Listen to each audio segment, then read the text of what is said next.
Niko na furaha tele kama mama ambaye amejifungua watoto 7 na wote ni wasichana wa kukula fea. Omba Mungu naambia niepushe na broke men, niepushe na wanaume hawana magari. Mtu asikuje break virginity na haka na walking style ya bata. Ndio kwanza nimekaa for 27 years pure virgin. Lazima mwanaume mwenye ananitongoza level yake hata yuko Kenya. Ni mwanaume mwenye akikuja Kenya akiambia president naweza kummeet. Anamwambia you have your time.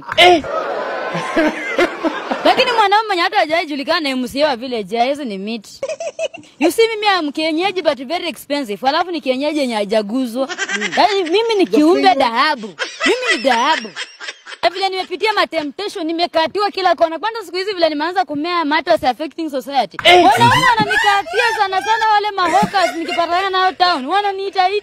Unakuja unapata hao watu wa kuuza mkombero njugu ya zile nguvu za kiume, they call me. Allah.